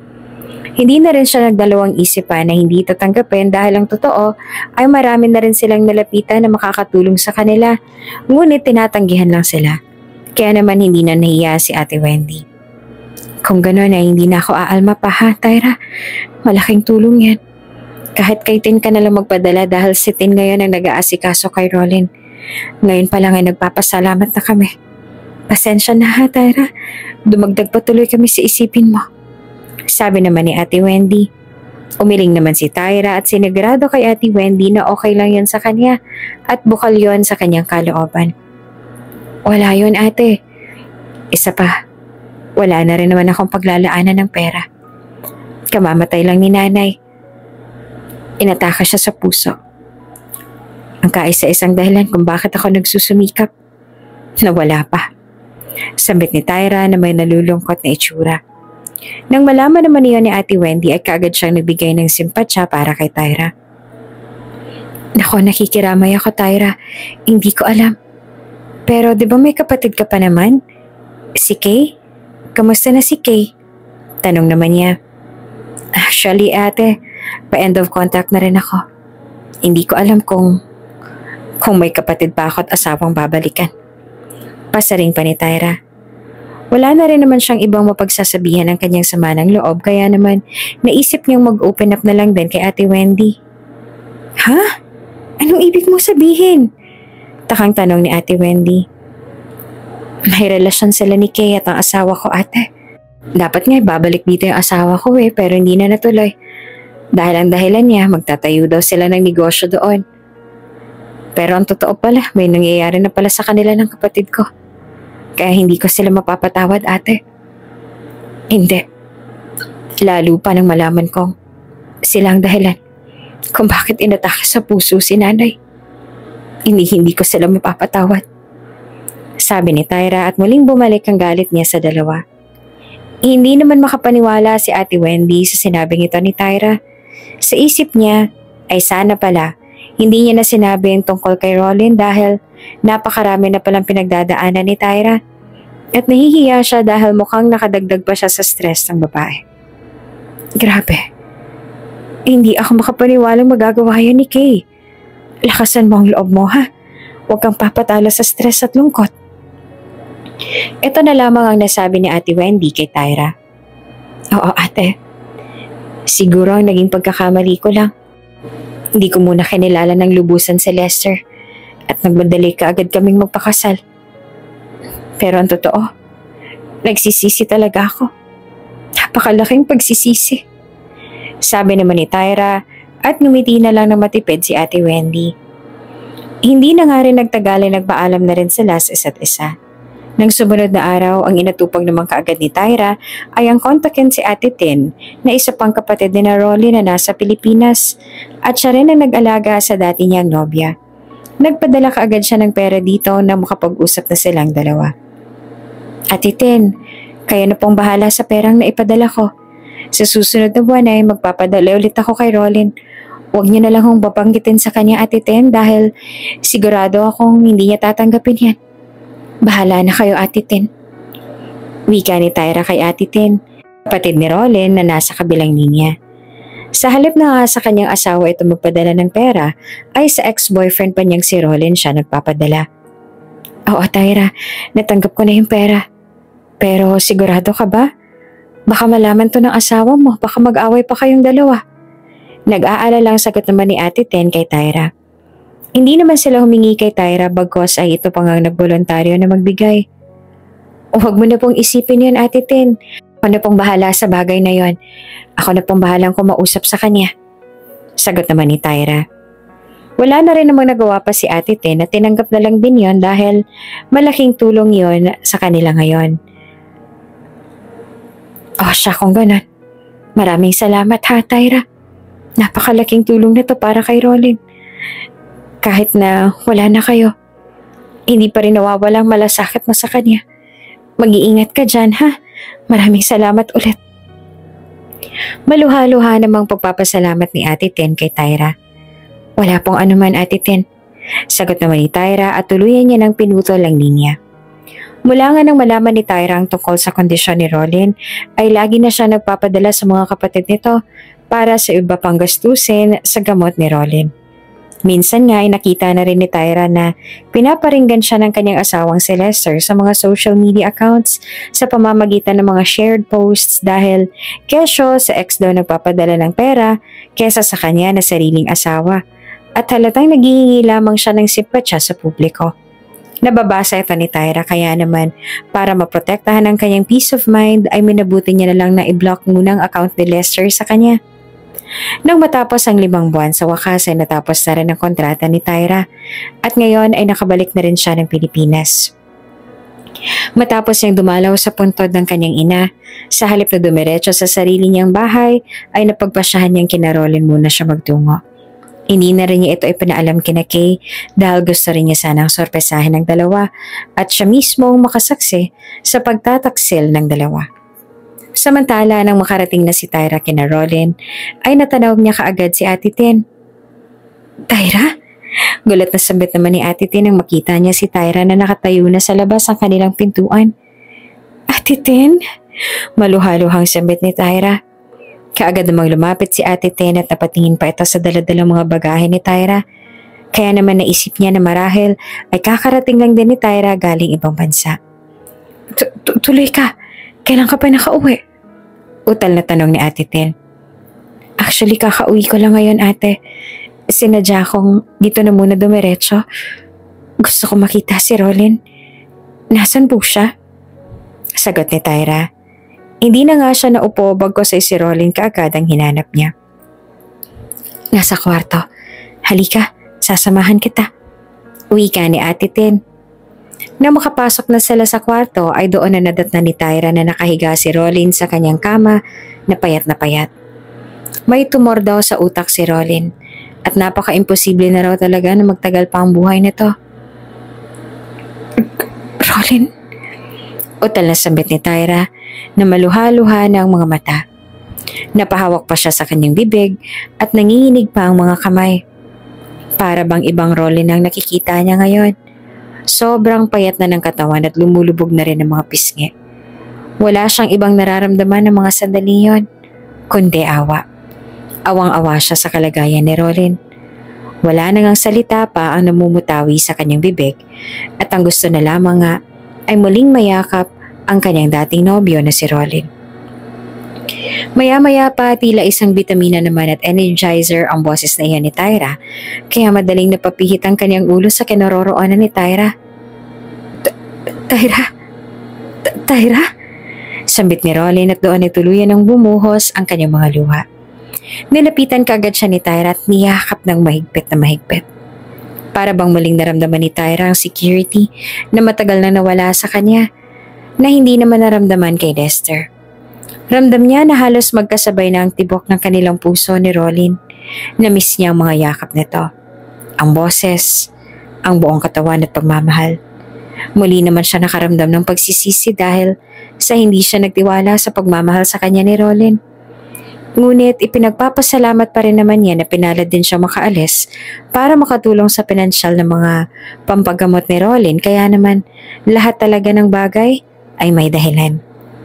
Nang kumalas na sila sa pagkakayakap, muli silang tumingin sa mga mata ng isa't isa na ngayon ay punong-puno pa rin ng mga luha. Bakit hindi mo sinabi kaagad? Bakit mo inilihim pa, Rolin? Umiiyak na tanong ni Tyra. Kung sinabi ko sa'yo, hindi mo matutupad ang mga pangarap mo. At isa pa siguro hindi mo rin makikilala ang asawa mo ngayon. Hindi pa man natatapos ang pagsasalita ni Rolin ay kaagad na itong pinutol ni Tyra. Shhh! Hindi ako ang issue dito, Rolin. Aaminin ko. May mahirap na pinagdadaanan ako ngayon sa buhay naming mag-asawa. At sa tingin ko ay malapit ko na rin matuldukan. Pero ikaw ang mahalaga ngayon. Nasabi na lahat na sa akin ni Ate Wendy dahil nagkita kami sa Dubai, Rolin. Hayaan mo ako naman. Ako naman ang mag-alaga sa'yo. Hayaan mo makabawi ako sa'yo. Hayaan mo ako ngayon. At muling napaiyak pa si Tyra habang hinahaplos ang buong mukha ni Rolin. Pero paano ang asawa mo? Baka kung ano pang isipin niya. Huwag na lang, Tyra. Kung magdudulot lang naman ako ng gulo sa inyong dalawang mag-asawa. Nag-aalalang tanong naman ni Rolin sa kanya. Rolin, mahabang kwento. At sa tingin ko, hindi ito yung tamang panahon at pagkakataon para pag-usapan natin yan. Basta ang masasabi ko lang, nagkamali ako sa pagpili, Rolin. Nagkamali ako. Pero hayaan mo na yan. Kaya ko masolusyonan to. Dahil ang mahalaga sa akin ngayon ay ang maalagaan ka, ang mabantayan ka. Ikaw ang pinaka-importante sa akin ngayon, Rolin. Kaya wag mo nang iisipin pang iba. Hayaan mo na ako doon. Sagot naman ni Tyra at tumango na lamang si Rolin. Nakiusap siya kay Ate Ten na baka pwedeng magstay muna siya doon ng isang araw pa para makasama si Rolin. At maalagaan siya bago siya umuwi sa kanila para ayusin at tapusin ang mga bagay-bagay na naiwan niya doon. Kinabukasan, muling nagpaalam muna si Tyra kay Rolin at nangakong babalik ulit. Rolin, may aayusin lang ako sa amin ha. Babalik ako kaagad.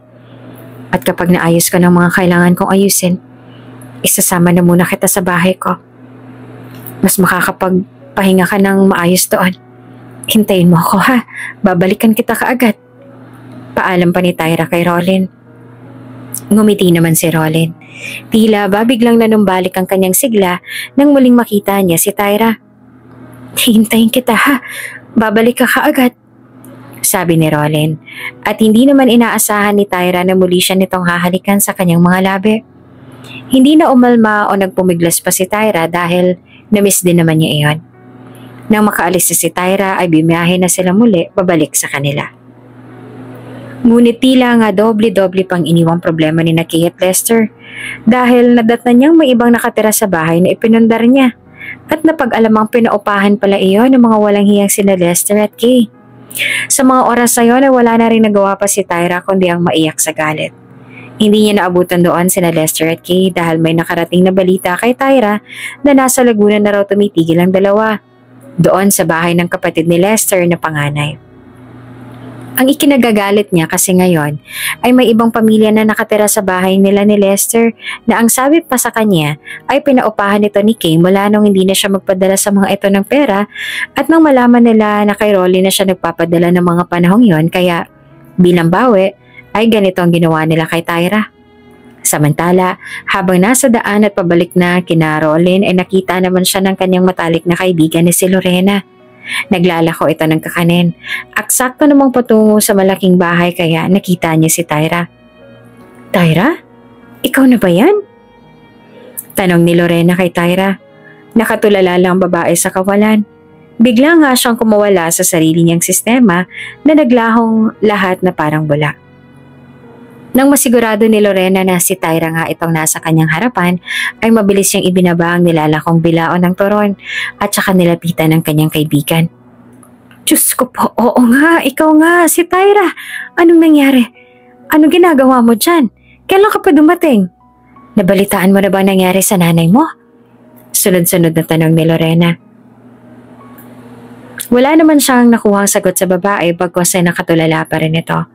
Tinulungan na lamang ni Lorena na makatayo si Tyra at isinama doon sa may kahoy sa upuan sa ilalim ng malaking puno ng mangga. Nakaharap sila ngayon sa malawak na bukirin, tahimik at payapa. Mas lalong naramdaman ni Tyra ang sakit sa mga nangyari sa kanya. Uy, Tyra, ano ba kasi nangyari? Bakit ka naman nakalupagi dyan sa daan? Nag-alalang tanong naman ni Lorena. Marahan namang tumingin si Tyra sa kaibigan. Punong-puno ng mga luha ang mga mata. Nakaramdam naman ng awa si Lorena sa kaibigan dahil sa pakiwari niya ay mabigat nga pinagdadaanan ng kanyang kaibigan. Si Lester. May ideya ka ba kung nasan sina Lester at Kay? Nanginginig na tanong ni Tyra kay Lorena nang may kasamang galit. Hindi na muna nakaimik si Lorena, ngunit may alam din siya na hindi pa niya masabi dahil hindi pa naman niya napapatunayan. Ang alam ko, doon na law sila tumitigil sa Laguna sa kapatid ni Lester. Nauutal pang sabi ni Lorena. Lalo namang napakunot ang noon ni Tyra. Si Kay pa nga nag-post sa FD na nagpapaupa na sila ng bahay eh. Sa katunayan ay nachismis na silang dalawa rito. Hindi ko naman mapakialaman dahil alam mo namang hindi ko naman close ang dalawang yon. Hindi ko rin nasabi sa'yo dahil hindi pa rin naman ako sigurado at ayoko rin na mag-isip ka pa doon sa Dubai. Pero ang alam ko nga ay nang malamang pauwi ka na at nang wala ng panggastos ang dalawa ay umalis na rin papuntang Laguna. Si Kay ay nag-iisang pamilya na lang ni Tyra ang nalilink ngayon sa pangalan ng kanyang asawang si Lester sa buong barangay nila. Ni hindi ito sumagi sa kanyang isipan na mambababae ang kanyang asawa. Tapos sa mismong kapatid pa niya. Sa pagkakataong yon ay porsigido na talaga si Tyra na makita at makausap ang kanyang asawa. Hahayaan na nga lang sana niya dahil alam na rin naman ni Kay na alam na ni Tyra ang nangyayari sa kanila. Ngunit dahil pati ang pinaghirapan niya ay nadamay pa, kaya hindi pwedeng hindi siya gagawa ng aksyon. Gusto niya ring marinig mismo sa mga labi nito ang totoo. Kung ano ba ang dapat niyang paniwalaan. At kung sila nga mismong dalawa ang aamin, ay ora mismo ipapasawalang bisihan na ni Tyra ang kasal nila ni Lester at hahayaan na silang dalawa. Sinubukan niyang tawagan ang number ni Lester, ngunit hindi na nito sinasagot. At dahil wala na siyang maisip na ideya, at alam din naman ni Tyra kung saan niya pupuntahan ang dalawa sa Laguna, ay minabuti niyang puntahan na lang ito doon upang kumprontahin. Wala nga rito sina Lester. Hindi ko na alam kung ano bang nangyari sa asawa mong yun. Simula nung dumating yun dito nakasama yung kapatid mo, nako, nagbago na rin ang ugali. Ang isip nga namin ay baka brainwash ng kapatid mo. Galit na naman na wika ni Ate Lea sa hipag niyang si Tyra. Maging sila pala ay hindi na rin maintindihan ang nangyayari sa kanilang kapatid simula nang makilala nito si Kay. Tila nga nabulag na sa pag-ibig o di kaya'y hayok ng laman kaya biglang nagbago na lamang ang pag-uugali ng kanilang kapatid na si Lester. Hindi ho ako aalis dito, Ate Lea. Hihintayin ko sila makauwi. Sobrang ginawa nila sa akin at hindi ko mapapalampas yan. At alam kong alam mo, Ate Lea, ang sinasabi ko. Mariing sabi ni Tyra. Hindi talaga siya umalis at matyagang hinintay ang dalawa. Ano ba kasing ginawa sa'yo ng asawa mo? Kung yung mga bali-balita dyan tungkol sa pakikipagrelasyon niya sa kapatid mong si Kay, ay hindi rin namin alam yung Tyra. Papayagan kitang huwag umalis dyan.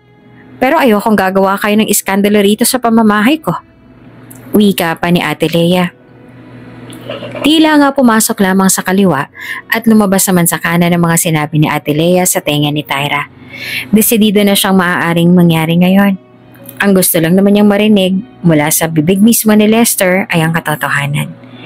Ilang oras din siya naghintay doon nang sa wakas ay dumating na rin si Kay. Nauna na ito na may dala pang ilang mga pinamiling grocery. Si Lester naman ay naroon sa labas at kasalukuyang nagpapark ng sasakyan. Ate Tyra? Gulat na sabit naman ni Kay. Tumayo rin si Tyra at binaling ang tingin sa labas. Doon ay nakita niya naman si Lester. Dahil si Lester lang naman ang pakay ni Tyra, mabilis na itong lumabas at binaliwala na lamang ang kanyang kapatid na si Kay. Ate Tyra, sandali lang! Sigaw ni Kay. Pigil-pigil naman ni Ate Lea. Yan ang sinasabi ko sa inyo, Kay. Problema talaga ang dala mo. Mahina at mariing sabi sa kanya ni Ate Lea. Ngunit pilit pa rin nagpumiglas si Kay at sinundan si Tyra sa labas. Ate Tyra! Sigaw ni Kay. Nang marinig naman ni Lester ang sigaw ni Kay, ay kaagad na itong napalingon sa kanila. Lester? Natalim na banggit ni Tyra sa pangalan ng kanyang asawa. Tila naman nakakita ng multo si Lester. Nanlaki ang kanyang mga mata dahil sa buong pag-aakala niya ay nasa Dubai pa rin si Tyra. Tyra, anong ginagawa mo rito? Hindi ba't sa isang linggo pa dapat ang uwi mo? Nauutal na tanong ni Lester sa kanyang asawa.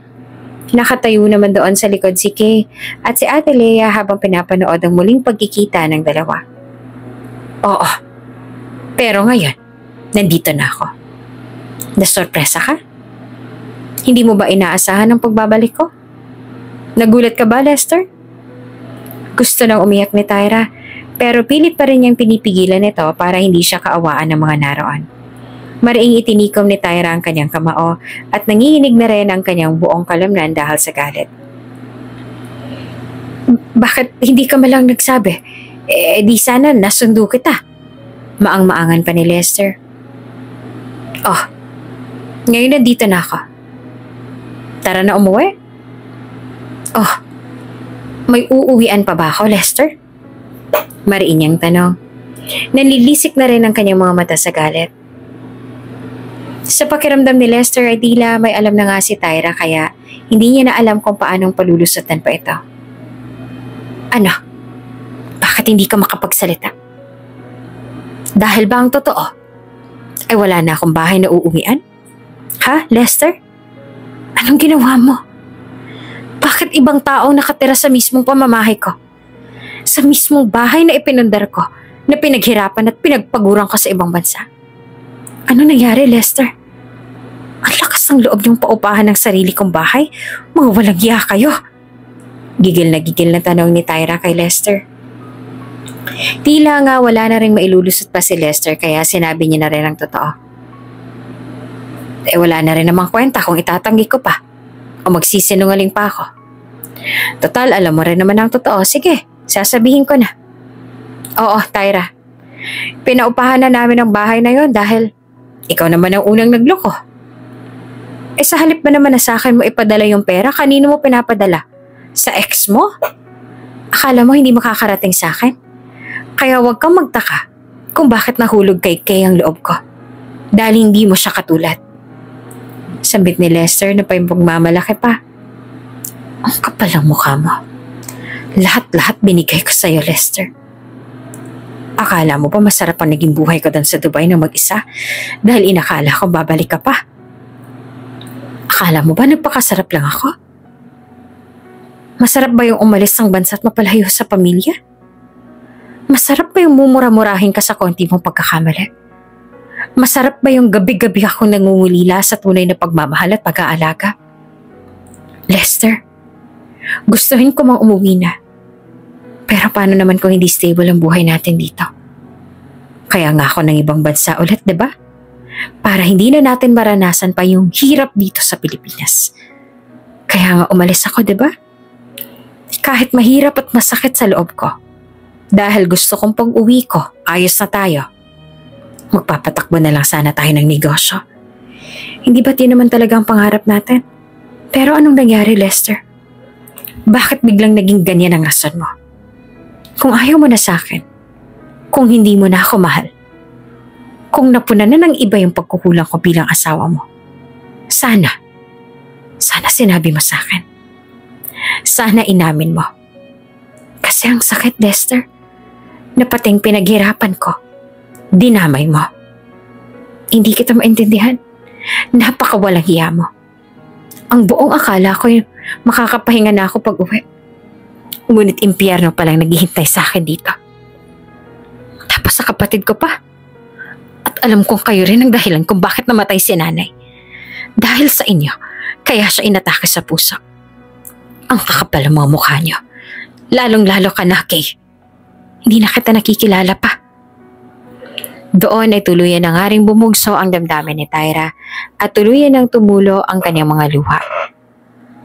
Ikaw, Kay, Paano mo naatim ang kalooban mo na saluhin ang obligasyon na hindi naman para sa'yo?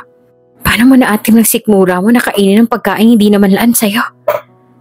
Sabagay, yan naman ang nararapat sa mga katulad mo. Ang sumambot ng tira-tira.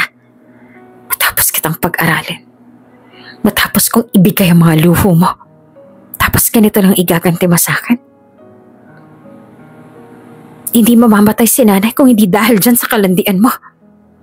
Galit na sabi ni Tyra nang bumaling ang atensyon nito kay Kay. Mas bata sa kanya ng 3 taon si Kay, kaya nagustuhan din ito ni Lester dahil mas bata at sariwa pa. Di rin naman nakaimik pa ang kapatid ni Lester dahil alam niyang nasa maling landas ang kapatid niya at ayaw niyang konsintihin ang masamang asal nito. Ang kapal ng mukha mo para sabihin yan sa akin, ate. Kasalanan ko bang mas maganda ako sa'yo at mas bata kaya nanawa na kaagad sa'yo si Lester? Mapera ka nga, pero boring ka naman. Hindi mo alam ang tunay na kahulugan ng kaligayahan dahil puro pera lamang nasa isip mo. Ikaw lang laging paborito ng lahat. Kahit ni nanay.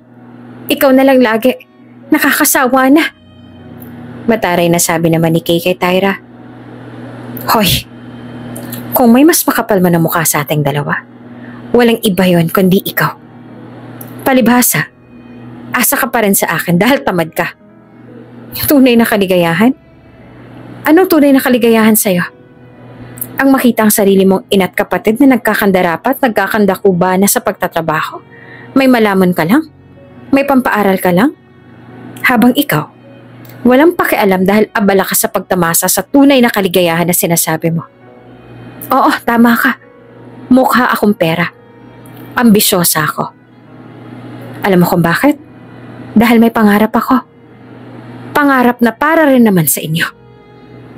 At ang isang bagay na may pagmamalaki ko, nasasampal dyan sa pagkatao mo ay kailanman hindi ako naging pabigat sa mga magulang natin. Lahat yun pinaghirapan ko. At kung nagyayabangan ka, dapat lang dahil wala kang kwentang anak. At puro problema lamang ang dala mo sa mga magulang natin. Tama na yan, Tyra. Kay, magkapatid pa rin kayo. Pag-usapan niyo na lang yan ng maayos. Pumagitna na rin si Ate Leia. Ngunit talagang matigas ang ulo ni Kay at pilit pa rin inalis ang kamay ng kanyang ina at saka tumakbo sa tabi ni Lester. Hindi, huwag niyong itadamay si Lester. Mahal ko si Lester. Nagmamahalan kami. At kung ano man na namamagitan ngayon sa aming dalawa ay hindi magbabago na dahil lamang sa pagbabalik mo. Halika na, Lester. Iwanan mo ng babaeng yan. Kayaan mo. Ibabalik ko lahat ng mga nakuha ko. Maging masaya ka sana.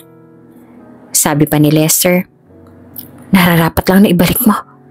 Dahil kakasuhan ko kayong dalawa sa oras na hindi pa mabalik sa akin ang mga naipundar ko at maging mga perang pinadala ko sa'yo. Pababanta naman ni Tyra. Tuluyan na nga rin umalis ang dalawa na tila wala nang pakialam sa nararamdaman ni Tyra. Naiwan naman doon si Tyra na nakatayo, naluhaan at labis ang sama ng loob. Pinilit niyang maging matapang at labanan ng kanyang nararamdaman pero wala.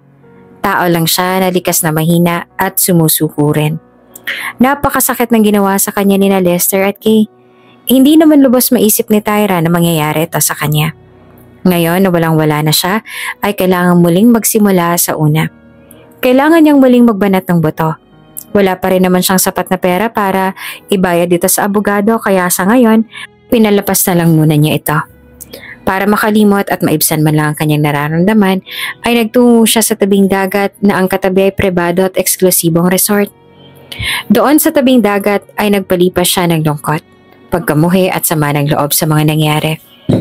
Naupo siya sa may dalampasigan at nagdala pa ng ilang bote ng alak. Wala na siyang matakbuhan. Wala na siyang maiyakan. Hindi niya na maintindihan at malaman pa kung paano makakausad sa buhay. Buisit na buhay to. Ang gusto ko lang naman ay sumaya. Ibinigay ko naman lahat ng gusto mo. Ibinigay ko naman lahat ng mga bagay na makapagpapasaya sa'yo. Kahit wala nang matira sa akin basta masaya ka, ayos na ako. Pero bakit ganito? Bakit ganito ang sinukli mo? Bakit mo nagawang ipagpalit pa rin ako sa iba? Tapos sa kapatid ko pa. Napakakapal ang mukha mo. Anong karapatan mo para gawin sa akin to? Pati ang bahay na pinagpaguran ko ng ilang taon sa Dubai, pinaupahan niyo. Paano niyo nasisikmurang manloko ng tao? Diyos ko, tulungan niyo ako. Hindi ko na alam ang gagawin ko. Ayoko na. Gusto ko nang sumuko. Inilabas ni Tyra ang kanyang saloobin, saksi ang lawak ng karagatan at mga rumaragasang alon. Saksi ang bilog na buwan na nagsisilbi niyang ilaw at lilim sa malalim na gabi. Hindi niya naalintana kung may iba bang makarinig sa kanya. Wala na siyang pakialam sa kung sino man ang makakita sa kanya ngayon. Manhid na nga ang kanyang katawan dahil sa sakit na pinagdaanan at hindi niya na maramdaman pa ang lamig ng simoy ng hangin na dumadampi sa kanyang balat. Basta ang alam niya, malungkot siya. Sobrang lungkot. Hindi niya alam kung paano pang tatakasan, kung paano pang malalampasan. Ang gusto na lamang niya ay magpakalango sa alak. At ang sa ganon, kahit sa konting oras, ay makalimutan niya ang lahat. Ang lahat ng nangyari sa kanya. Nang makabalik si Tyra sa kanila ay nakipag-ugnayan kaagad siya sa isang abogado at doon ay humingi ng advice sa pwede niyang gawin. Ang suhestyon kaagad ng abogado ay maipukulong ang dalawa dahil sa doble-dobleng kaso na maaari nilang kaharapin. Ngunit kung hindi nga lang nga kapatid si Kay, ay baka nagsampa na siya ng kaso.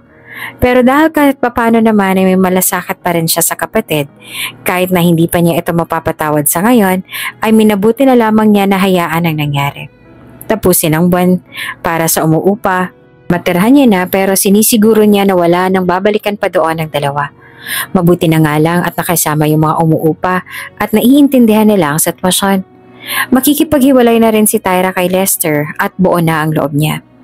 Nagmaging maayos na ang lahat. Naipawalang bisa na rin ang kasal nila ni Lester ay pinasundo niya na sa van si Rolin para doon na muna tumigil ito sa kanya. Ito na pang bahay na naipundar mo, Tyra? Tanong ni Rolin sa kanya.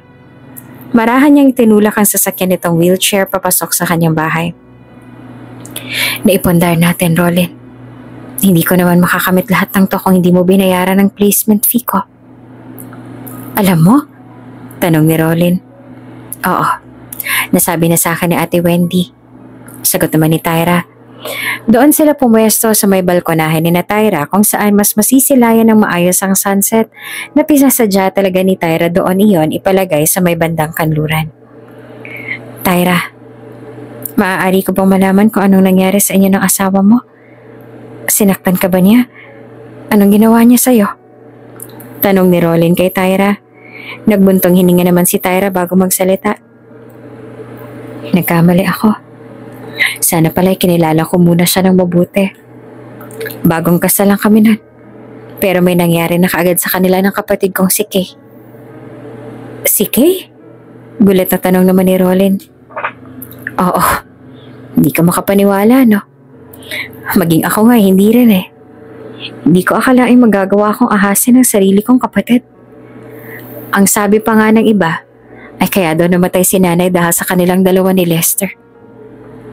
Natigilan naman si Rolin kaya muli siyang nagtanong dahil wala rin siyang kaalam-alam na patay na rin ang nanay ni Tyra. Patay na si Tita Sol? Nauutal niyang tanong. Tumango naman si Tyra. Oo. Sa puntong yon ay nagsimula ng maluhaluhang mga mata ni Rolin. Doon niya naisip na napakarami na palang pagsubok ang pinagdaanan ni Tyra na mag-isa. Naaawa siya sa kanyang sarili. Pero ngayon ay mas nakakaramdam siya ng awa para kay Tyra. Nakakayanin niya lahat ng iyon ng mag-isa. Tyra, sobra akong humahanga sa'yo. Gusto ko sanang maawa pero hindi eh. Habang iniisip ko ang mga pinagdaanan mo base sa mga nalaman ko ngayon, nalampasan mo siya ng mag-isa, Tyra. Napakatapang mo na. Sobra kitang hinahangaan. At kailanman, hindi ako nagduda. Hindi ko pinagdudahan ng kakayahan mo. Kaya kung inakala mo noon ay wala akong tiwala sa'yo o hindi kita kayang suportahan, nagkakamali ka. Sinabi ko lang yan para layuan mo ako dahil baka madakadagdag lang ako ng responsibilidad sa'yo. Pero gusto ko malaman mo na proud ako sa'yo, Tyra. Na pagtagumpayan mo. Mangiyak-ngiyak na sabi naman ni Rolin kay Tyra. Ngumiti naman si Tyra at ayaw na rin mag-isip pa ng kung ano-ano at ang gusto na lang niya ay alagaan si Rolin at magsimulang muli at muling itama ang kanilang mga naging mali. Ay, huwag na nating isipin yun, Rolin. Ang masasamang mga nangyari sa atin ay iwan na natin sa nakaraan. At ngayon, ang asikasuhin na lang natin ay ang paggaling mo. Gagaling ka rin, Rolin. Naniniwala ako. Nandito ako. Ako ang alas mo, diba? Ako ang gamot mo. Ako ang vitamins mo. Gagawin natin ang lahat para gumaling ka. Hindi natutulog ang Diyos, Rolin. Hindi niya tayo pababayaan. Siya ang magpapagaling sa'yo. Manalig lang tayo. Naniniwala ako sa himala, Rolin. Magkasama nating lalampasan to. Sabi ni Tyra at pinigilan niya na rin ang kanyang luha dahil positibo na lang ang gusto nilang manaig sa kanilang pagsasama. Nang mga sumunod na araw katulad ng ipinangako ni Tyra ay inalagaan lang niya si Rolin. Regular na silang nagpapatingin sa doktor at dumadaan na rin si Rolin sa iba't ibang procedures. Isang malaking adjustment nga ito sa katawan ni Rolin dahil nagiging magaanan na itong kumain ulit. Kumpara noong wala pa si Tyra. Madalas na rin nakakatawa at sabi ng doktor ay nakakatulong talaga ito para ma-release ang stress ni Rolin at para maiwasan na rin na matrigger ang kanyang sakit na mas lumala pa. Magandang improvement mo ngayon, Rolin, ha? Nagiging normal na rin yung iba mong mga tests. Pero kailangan pa rin nating i-monitor para magtuloy-tuloy na yan. Mas igtingan at laliman pa natin ang ating pagdadasal dahil alam ko na ito sa data ninyo ngayon. Kumpara noon, masasabi kong unti-unti na nakakabawi si Rolin laban sa kanyang katawan against sa sakit. Sabi ng doktor. Labis namang ikinatuwa ng dalawa dahil sa wakas ay unti-unti na ngang dinidinig ng Diyos ang kanilang mga panalangin. Talaga po, Dok? Isang magandang balita po ito. Masayang sabi naman ni Tyra sa doktor. Sa bawat paglipas ng araw, mas nakikita pa ni Tyra ang malaking pagbabago ngayon ni Rolin. Nagkakalaman na muli ito at unti-unti na rin nakakatayo ng kanya lang at hindi na kailangan pa ng wheelchair. Muli na ngang lumakas ang kanyang mga tuhod kaya naman mas lalong tumataas ang kanilang pag-asa na muling gagaling si Rolin at tuluyan ng magiging cancer-free. Makalipas ang ilang buwan, muling bumalik sina Tyra at Rolin sa doktor. At doon ay tuluyan na ngang nagimbal ang mundo nila. Rolin, hindi ko alam kung ano nangyari pero biglang nawala na yung tumor. Told you, miracle healed you. Maluha-luhang sabi ng doktor. Hindi naman makapaniwala ang dalawa. Muling tinitigan ni Tyra ang nasa screen ng equipment na naroon at doon ay tinuro ng doktor kung saan dati nakapwesto ang malaking bilog na tumor ni Rolin sa kanyang utak at ngayon ay wala na ito. Clear na ang mga tests at isa talaga itong himala. Hindi. Ang Diyos ang nagpagaling sa kanya. Nasa Diyos ang himala. Rolin, magaling ka na. Magaling ka na, Rolin. At doon ay tuluyan na nga napaluha si Tyra at saka niyakap na si Rolin. Maging si Rolin ay hindi na rin makapaniwala dahil noon ay 50-50 na lang talaga ang tsansa na muli siyang gagaling. Ngunit ngayon ay ligtas na siya at niligtas sila ng Panginoon. Hanggang sa pag-uwi ay walang mapagsidna ng saya ng dalawa. Sa lahat ng mga masasamang nangyari sa buhay ni Tyra, ito ang pinakamaganda sa lahat. Ang muling madugtungan ng buhay ni Rolin at muling mabigyan sila ng pagkakataon na makapiling ulit ang isa't isa. Talaga? Tunay ba to, Tyra? Hindi naman makapaniwalang tanong ni Ate Ten kina Tyra. Naka-video call noon si Ate Wendy habang magkausap sila. Pinapunta kasi ni Tyra ang mga ito doon sa kanila upang ipaalam na ang magandang balita dito. Opo, Ate Ten, Ate Wendy. Ito po yung results ng isinagawang test kay Rolin. Lahat po ay negative at normal na mga tests. Ito rin po ang resulta na wala nang tumor sa utak ni Rolin. Magaling na po si Rolin. Magaling na po siya. Maluha-luha namang sabi ni Tyra. Maging si Rolin ay pigil-pigil na rin ang luha habang pinagmamasa ng kanyang mga mahal na ngayon ay nagbubunyi na dahil sa kanyang pagaling. Wala na nga siyang mahihiling pa sa Panginoon. Dahil sapat na at kontento na siya na magkaroon ng ganitong katatag na support system galing sa kanyang pamilya. lalong-lalo na sa kanyang minamahal na si Tyra. Tama siya, ate. Magaling na ako. Maraming salamat sa inyo. Maraming salamat dahil mula noon, nung nagdudusa pa ako sa sakit ko, nung halos mawala na ako ng pag-asa na gumaling pa, na halos gawin niyo ng araw ang gabi sa kakatrabaho para lang may pantustos ako sa mga gamot ko. Sa mga araw na yon, hindi niyo ako iniwan, na hindi niyo ako pinabayaan at mas lalo tigit na hindi niyo ako sinukuan. Sa inyong mga kapatid ko, labis ako nagpapasalamat. Alam kong kulang ang salitang salamat pero gusto kong malaman niyo na hanggang sa kabilang buhay, tatanawin ko itong isang malaking utang na loob. At sa'yo, Tyra, ang totoo niyan, ikaw talaga. Ikaw ang nagpagaling sa akin. Ang presensya mo, ang purong pagmamahal mo, na kahit may sarili ka ring pagsubok na pinagdadaanan, mas pinili mo pa rin na samahan ako at hindi iwan. Tyra, mahal na mahal kita. At kailanman, hindi magbabago yon. Ikaw pa rin ang gusto ko makasama sa panibagong yugto ng aking buhay. Tyra, ikaw ang buhay ko. Totoo yun. Kung wala ka, baka noon pa man bumigay na ako. At ikaw pa rin ang babaeng gusto kong iharap sa altar at bumuo ng aking pamilya. Mahal na mahal kita, Tyra. Mahal na mahal. Buong pusong pasasalamat naman ni Rolin. Halos lahat nga sila doon ay nagkaiyakan dahil sa tindi ng emosyon ng mga oras na yon. Rolin, kung ako lang din ang tatanungin, syempre gusto ko magsimula ulit tayo. Nabaling man ako sa iba. Inakala ko mong mapapantayan na mahihigatan ka niya. Pero hindi rin pala. Ikaw pa rin pala, Rolin. Ikaw pa rin talaga nag-iisang lalaki na nararapat sa akin. Mahal na mahal din kita. At ikaw lang din ang lalaki na gusto kong mag-abang sa akin doon sa altar. Sa puntong yon ay nagpatuloy na nga rin ang follow-up check-up ni Rolin hanggang sa tuluyan na ang pinahintuin ng doktor dahil magaling na nga si Rolin. Marahil ay hindi na ito papaniwalaan ng iba dahil sino nga ba naman ang mga mag-aakalang ang stage 4 na cancer ng isang tao ay maglalaho na lang na parang bula. Tunay nga ang himala. Himala na nagmumula sa Diyos. Hindi na rin nawalan ng pag-asa sina Tyra at Rolin noon at naniniwala ang gagaling pa ito. Kaya iyon na nga ang nangyari sa kanila. Napakinggan ng Diyos ang gabi-gabi nilang dinadalangin. Ilang linggo rin ang nakalipas ay pinaghandaan na ni Tyra ang kanilang kasal ni Rolin. Katulong ang mga kapatid nito. Annulled na rin naman siya kaya pwede na rin siya magpakasal kay Rolin. At sa wakas nga ay nakapagpakasal na rin silang dalawa.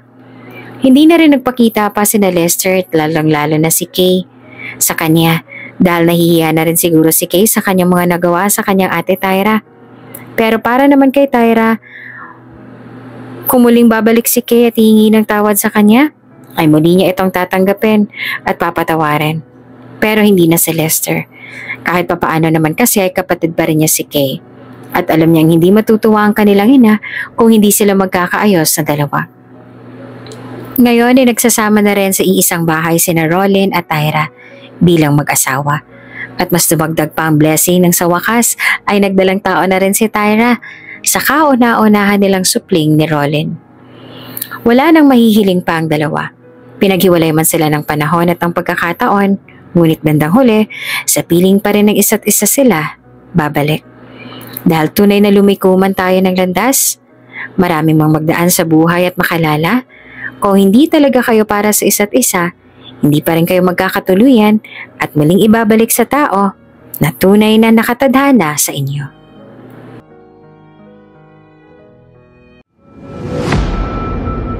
Kung bago ka pa lang sa channel na ito, Ate Jane TV, huwag kalimutang pindutin ang notification bell and subscribe button.